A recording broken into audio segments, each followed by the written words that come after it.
Party అగ్రిమెంట్లు first, తర్వాత individual గా ఉంటున్న వాళ్ళని బయటికి తీసేసేసుకొని ఎన్నికల్లో మోడల్ కోడ్ ఆఫ్ కాండక్ట్ ఉంటున్నటువంటి దాంట్లో అప్పుడు కూడా మళ్ళా అగ్రిమెంట్ అనేటటువంటిది ఏదైతే వీళ్ళు ఆ కంపెనీతో చేసుకున్నారో అది కూడా మోడల్ కోడ్ ఆఫ్ కాండక్ట్ ఉన్నప్పుడు ఎవరి అప్రూవల్స్ లేకుండా, కంపిటెంట్ అథారిటీ అప్రూవల్స్ లేకుండా ఇండివిజువల్ కెపాసిటీలో వాళ్ళు చేసుకున్నటువంటి అగ్రిమెంట్స్ ని ఈ ప్రభుత్వం తప్పు పట్టింది.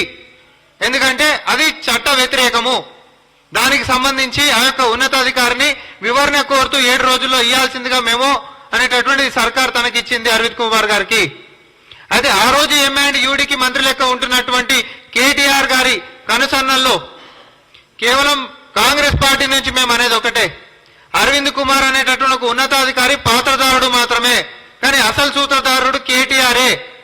ఈరోజు మీ కింద ఉంటున్నటువంటి దాన్ని అడ్డగోలిగా ప్రజాధనాన్ని వృధా చేయడంలో ఇది ఒక నల్లిపితే ఉదాహరణ ఎంత ఉంటుందో గంతదే చెప్తున్నాం. ప్రజాధనం వృధా చేయడంలో రేపొద్దున బటన్ ఎత్తితే డ్యాంలకి నీళ్ళు ఎట్లా పడతాయో అట్లాంటి అంశాలు కూడా మేము ముందుకు రాబోతున్నాయి. ఇట్లా ప్రజాధనాన్ని కొల్లగొట్టుకుంటా ప్రజలకు ఎట్లాంటి అవకాశాలు, ఉపాధి, ఉద్యోగాలు ఇవ్వకుండా 10 సంవత్సరాలు కాలయాపన చేసినటువంటి మీరు ప్రజా పరిపాలన అని చెప్పి పారదర్శకంగా వస్తున్నటువంటి కాంగ్రెస్ పరిపాలన తప్పుపట్టడము తెలంగాణ సమాజం చూస్తుంది.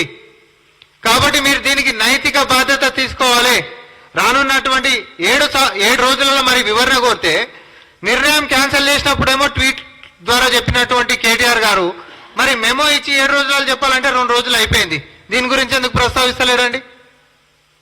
సో ఇది తెలంగాణకి ప్రజల్ని ఇబ్బంది పెట్టేదే, రూపాయి వచ్చేటటువంటి అంశము కాదు, ప్రజాధనాన్ని కొల్లగొట్టేటటువంటిది.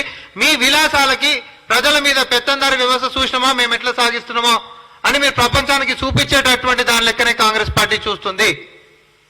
కాబట్టి కేటీఆర్ గారికి మా యొక్క విజ్ఞప్తి ఏంటి అనంటే, పారదర్శకంగా కాంగ్రెస్ పార్టీని మీరు ఏ విమర్శలు చేసినా ఆకాశం దిక్కు చూసుకుంటే ఊంచుకున్నట్టే అవుతుంది, అది మీ ముఖం మీదనే పడుతుంది. మీరు కేవలము బట్టగాల్చి మీదేసే ప్రయత్నాలు చేస్తే ఆధారాలతోటి బట్టలు ఇప్పించే ప్రయత్నం కాంగ్రెస్ పార్టీ చేస్తా ఉంది. సో ఖచ్చితంగా మీరు ఇట్లాంటివి నిరాధారంగా మీరు మాట్లాడేటటువంటి దానికంటే ముందు మీ పాపాల చిట్ట అనేటటువంటి ఒక్కొక్కటిగా కాంగ్రెస్ పార్టీ ముందుకు పెట్టబోతుంది.